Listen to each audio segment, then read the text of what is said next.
الرحمن الرحیم نحمدہ ونصلی علی رسولہ الکریم اما بعد اعوذ باللہ من الشیطان الرجیم بسم اللہ الرحمن الرحیم۔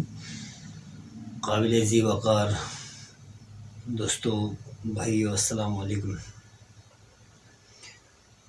سب سے پہلے اس رب ذوالجلال کا شکریہ ادا کرتا ہوں جنہوں نے بنین انسان کو اس خوبصورت سرزمین پر پیدا کیا، اور انسان اور جن دونوں کو اللہ تعالیٰ نے اپنی عبادت کے لیے مخصوص کیا۔ اس کے بعد ہم فخر سے کہتے ہیں کہ اللہ تعالیٰ نے ہمیں امت محمدی میں پیدا کیا اور ہمیں اس کی امتی ہونے پہ فخر ہے۔ دوستو، آج ایک مختصر مگر جامع ٹاپک لے کے آیا ہوں کہ اس وقت تعلیمی اداروں میں پڑھائی کا سلسلہ بھی جاری و ساری ہے، اور اس میں کو کریکولر ایکٹیویٹیز جس میں بزم ادب کو بہت زیادہ اہمیت دی جاتی ہے۔ تو اس کی کیا اہمیت ہیں، کیا فوائد ہیں، وہ آج میں اس ویڈیو میں آپ کو شیئر کرنے جا رہا ہوں۔ دوستو دیکھیں، جب اسکول میں ہیڈ ماسٹر صاحب باقاعدگی سے پلاننگ کر کے بزم ادب کا سلسلہ شروع کرتا ہے تو اسٹوڈنٹس جوق در جوق اس میں شامل ہونا شروع ہو جاتا ہے۔ وہ لڑکے جس کے اندر ٹیلنٹ زیادہ ہے وہ فرنٹ سائڈ پہ ہی آتے ہیں، اور نارمل ٹائپ کے اسٹوڈنٹس تھوڑا بہت پیچھے بیٹھ جاتے ہیں۔ یہ آپ سب نے بھی دیکھا ہوگا۔ لیکن ہوتا کیا ہے، یہ بھی محنت پر ہے۔ اگر محنت زیادہ کرتا ہے وہ اسٹوڈنٹ جو کمزور ہیں، زیادہ محنت کرتا ہے، وہ آگے کی طرف نکل آتا ہے۔ تو ہیڈ ماسٹرز کی اس وقت کیا کیا ذمہ داریاں بنتے ہیں؟ ہیڈ ماسٹر کی ذمہ داریاں یہ ہے کہ تلاوت، نعت، حمد، تقریر، یہ تمام بزم ادب کے امپورٹنٹ سٹیپس ہیں۔ ان میں بچے شامل ہونے کے بعد باقاعدگی سے انتہائی ڈیپلی وہ اسسمنٹ کرتا ہے، اور اس کے جو نتائج ہے وہ اپنے ڈائری پہ نوٹس کر کے لکھنے کے بعد وہ متعلقہ بچے تک اس کے رزلٹ پہنچانا یہ ٹیچر کی، یہ ہیڈ ماسٹر صاحب کی ذمہ داری ہے، اور باقی ٹیچروں کی بھی ذمہ داری ہے۔ تو سب سے پہلے کرتے کیا ہے، مثال کے طور پر ایک بندہ تقریر لکھ کے لے کے آتے ہیں۔ آج کل ہمارے بزم ادب کا جو سسٹم ہے یہی ہے، تقریر لکھ کے لے کے آتے ہیں یا ٹیچر سے لکھواتے ہیں۔ اس کے بعد اسی تقریر کو وہاں پہ اسٹوڈنٹس کے سامنے وہ پیش کرتے ہیں۔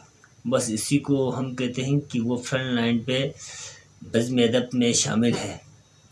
میرے خیال میں یہ ایک بار پھر کریمنگ کا جو سلسلہ ہے اس میں بھی جا رہا ہے۔ نقل، کسی دوسرے کی لکھی ہوئی جو باتیں ہیں وہ لوگوں کے سامنے پڑھنا یا اس کو ازبر کرنا، اس کے بعد لوگوں تک پہنچانا، یہ کوئی حیرت والی بات نہیں ہے۔ میرے خیال میں بچے کے اندر اس حد تک ٹیلنٹ ہو، اس کے لیے کیا کچھ کرنا چاہیے، ٹیچرز کو کیا کچھ کرنا چاہیے؟ ٹیچرز کے لیے یہ کرنا چاہیے کہ اس کے لیے امپورٹنس کچھ کتابیں اس کو باقاعدگی سے پڑھنے کو دے دیں، ریفرنس دے دیں، کتابوں کو پڑھنے کے لیے دے دیں۔ پھر اسے کہیں کہ کتابوں کو پڑھنے کے بعد اسی سے ریلیٹڈ ٹاپک آپ اپنے طرف سے بنائیں، اس کی آؤٹ لائن بنائیں، اور آؤٹ لائن بنانے کے بعد ان کی جو چیدہ پوائنٹس ہیں ان کو یاد رکھیں، پھر آپ لوگوں کے سامنے پڑھ لیں۔ اس سے ہوگا کیا، ایک آپ جب پڑھیں گے تو آپ دل سے پڑھیں گے، دوسری بات آپ کے اندر جو جھجک ہے وہ 100% ختم ہوگا۔ وہ کیوں؟ اس لیے کیونکہ یہ کسی سے ہائر کی ہوئی الفاظ نہیں ہے، یہ آپ کے اپنے الفاظ ہیں، تو آپ کو خود پہ خود اعتمادی اور زیادہ بڑھ جائے گی۔ تیسری بات یہ ہے، ڈریسنگ کا جو سسٹم ہے اس کو ٹھیک کرنا ٹیچر کی ذمہ داری ہے۔ وہ تو ٹیچرز کو باقاعدگی سے اس کو تھوڑا بہت تربیت دینا ہوگا اس حوالے سے۔ ڈریسنگ ایک یعنی کہ اسٹیج پہ جا کے کیا کچھ کرنا ہے، 1 منٹ خاموش رہنا ہے یا آدھا منٹ خاموش رہنا ہے، یا جاتے ہی ڈائریکٹلی پڑھنا ہے، کیا کچھ کرنا ہے، لوگوں کو سنانا ہے، سامعین کو، اور اس کی جسچر کیسے ہونی چاہیے۔ یعنی کہ باڈی لینگویج کا بھرپور استعمال کیسے کی جاتی ہے، اور لوگوں کے آنکھوں میں آنکھیں ڈال کے بات کیسے کرتے ہیں، یہ سب ٹیچر کی ذمہ داری ہوتی ہے۔ اسٹیج پہ پہنچنے کے بعد کیا کچھ کرنا ہے آپ نے، سب سے پہلے آپ تقریباً 30 سیکنڈ خاموش رہیں، پھر آپ کے جہاں پہ بھی امپورٹنس پوائنٹس ہو آپ کی آواز کو اریز کریں، اور جہاں پہ یعنی کہ عارضی طور پر جو باتیں ہوتی ہیں، جو ہمارے گفتگو کی طرف جو باتیں ہوتی ہیں، ان کو آپ زور نہ لگائیں۔ ایک یہ ہو گیا۔ پھر آپ کے اندر یہ بزم ادب، یہ وہی بزم ادب ہے، اس کو ہم چھوٹا سمجھتے ہیں دیکھیں، لیکن حقیقت میں یہ ہمارے اندر لیڈرشپ کی جو خوبیاں ہیں وہ ہمارے اندر ڈالتا ہے۔ اور ہیڈ ماسٹر صاحب کی اور کیا کچھ ذمہ داریاں ہوگی، وہ یہ ہوگی، مثال کے طور پر تقریر میں کچھ غلطی، تذکیر و تانیث کا پرابلم ہو تو ان کو باقاعدگی سے وہ نوٹس کرتے جائیں، پھر بعد میں اسٹوڈنٹ کو سمجھانا، یہ بھی اس کی ذمہ داری ہے۔ اچھا، اس کے بعد نادخواں ہو اور اس نے کچھ غلط پڑھا ہو، یہ اس کی سٹائل ٹھیک نہ ہو، یہ اس کی آواز ٹھیک نہ ہو، تو باقاعدگی سے اس کو سمجھانا یہ ہیڈ ماسٹر صاحب کی ذمہ داری ہے۔ اس کے بعد جا کے اس سے ہمارے اندر کیا کیا کوالٹی آئے گی، ابھی بات یہ ہے، ایک طرف سے معاشرے میں آپ کی کنورسیشن کی جو گیپ ہے، پاؤس ہے، وہ سب ختم ہو جائے گا، مطلب خود اعتمادی آ جائے گی، ایک یہ ہو گیا۔ دوسری بات، آپ لوگوں سے بہتر انداز میں ڈیلنگ کر سکیں گے، آپ بزنس میں جائیں یا آپ ایجوکیشن میں ہی رہیں، جہاں کہیں پہ بھی ہو آپ بہتر انداز میں دوسروں کو لیڈ کریں گے۔ تیسری بات یہ ہے کہ جب آپ دوسرے سے کمیونیکیشن کرنا شروع کریں گے تو آپ کا جو لہجہ ہے وہ انتہائی پرسوس، خوش اخلاق، انتہائی خوبصورت لہجہ ہوگا آپ کا، کیوں؟ آپ نے باقاعدگی سے تربیت حاصل کی ہوئی ہے۔ دوسرے لوگ جو پڑھتے ہیں، جو بولتے ہیں، ان کے لیے کوئی تربیت نہیں ہے، بس ویسے معاشرے میں جو کچھ دوسرے لوگوں کے ساتھ ڈیلنگ کرتے ہوئے انہیں جو الفاظ ملے ہیں، انہیں الفاظ کو دوسروں کو ریپیٹ کرنا، یہ ان کی طرف سے۔ ہماری طرف سے جو ہم شیئر کرنے جا رہے ہیں، جو ہم دوسروں کے ساتھ کنورسیشن کرنے جا رہے ہیں، اس میں آپ کا جو لہجہ ہے وہ پرمغز ہوگا، انتہائی تأثیر کن الفاظ ہوں گے، آپ کا لہجہ انتہائی شیرین ہوں گے۔ مجھے امید ہے اس چیز پہ، کیوں؟ آپ نے باقاعدگی سے اس چیز کے لیے آپ نے محنت کی ہے، بہت زیادہ محنت کی ہوئی ہے، ٹھوکریں کھائے ہیں، ٹیچرز نے بعض اوقات آپ کو جھڑکے ہیں، اور اچھا 6 7 8 گھنٹہ آپ نے باقاعدگی سے تربیت حاصل کی ہوئی ہے ٹیچر سے، آپ کا لہجہ انتہائی خوبصورت ہوگا۔ اور اس کے ساتھ ساتھ آپ کے اندر باقاعدگی سے اسلامی تعلیمات آنا شروع ہوگا۔ وہ کیوں؟ وہ اس لیے کیونکہ آپ نے یہ ہمدردی، سینسیریٹی، اخلاق، یہ اسلامی تعلیمات کا شیوا ہے، تو یہ آپ کے اندر جب آئے گا، دیکھیں ایک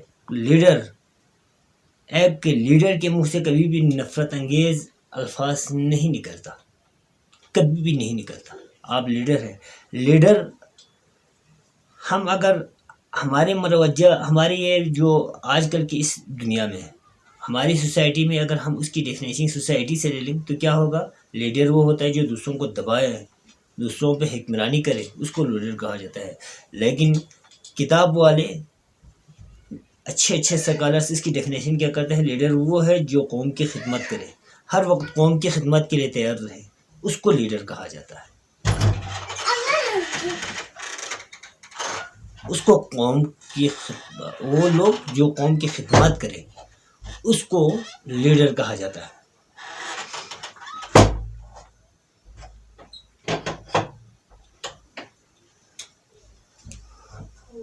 تو انسانوں کے لیے سب سے زیادہ پڑھائی کے علاوہ کو کریکولر ایکٹیویٹیز پہ زیادہ توجہ دینی ہوگی، یہ ہماری بیسک اسٹرکچر میں شامل ہے۔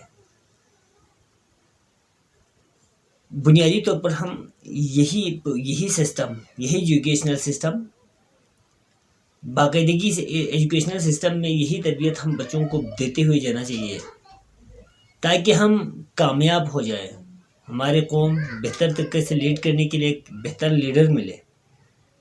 یہ ابتدا سے ہی چھوٹے چھوٹے بچوں کو دعوت دیتے جائیں، اسٹیج پہ جب آتا ہے تو اس کی حوصلہ افزائی باقاعدگی سے کریں، اور والدین کو بھی سمجھا کے رکھیں کہ جب بھی وہ اسکول آتے ہیں تو باقاعدگی سے صفائی ستھرائی کا باقاعدگی سے خیال رکھ کے بچے کو بھیج دیں، اس کی شو پالش ہو، اس کے کپڑے باقاعدگی سے پریسنگ ہو، اور وہ صاف ستھرا ہو۔ اسٹیج پہ جب آتے ہیں تو باقاعدگی سے وہ تیار ہو کے آ جائے۔ تو یہ ایک پروسیس ہے، اس میں ہم نے ڈیلی بیس پہ اپنے اندر تبدیلی لے کے آنا ہے، ڈیلی بیس پہ تبدیلی لے کے آنا ہے، ادروائز ہوگا کیا؟ 1000 کتابیں پڑھتے ہیں، پڑھنے کے بعد کسی کو نہ سمجھایا، نہ کسی کو آپ بہتر طریقے سے لیڈ کیا، نہ کسی کی آپ نے رہنمائی کی، تو اس تعلیم کا کیا فائدہ؟ کچھ بھی فائدہ نہیں ہے۔ تو بزم ادب کو زیادہ اہمیت دیں۔ اسٹوڈنٹ سے میں ریکویسٹ کرتا ہوں کہ جہاں پہ بھی سیمینار ہو، بزم ادب ہو، اس میں آپ بھرپور انداز میں شامل ہو جائیں، خود کو پیش کریں، تیار کر کے جائیں، نفرت انگیز الفاظ استعمال کبھی بھی نہ کیا کریں۔ یعنی کہ ایک مشہور سکالر کا قول ہے کہ پہلے زمانے میں جب 2 آدمی کے درمیان لڑائی ہوتے تھے تو تیسرا آ کے ان کے درمیان صلح کرواتے تھے، لیکن آج کل 2 آدمی کے درمیان جب لڑائی ہوتی ہے تو تیسرا ویڈیو بناتے ہوئے نظر آتے ہیں۔ یہ مسئلہ ہے ہمارے لیے، آج کا جو معاشرہ ہے وہ بالکل 100% چینج ہو گیا ہے۔ تو ہمیں چاہیے کہ اس قوم کے ساتھ بہتر کرنے کے لیے آپ سے جتنا بہتر ہو سکتے ہیں، آپ سے جتنا بہتر کام ہو سکتے ہیں کریں پلیز۔ یہ ایک الفاظ ہی کیوں نہ ہو، کسی دوسرے کو پڑھائیں، یہ صدقہ جاریہ ہے۔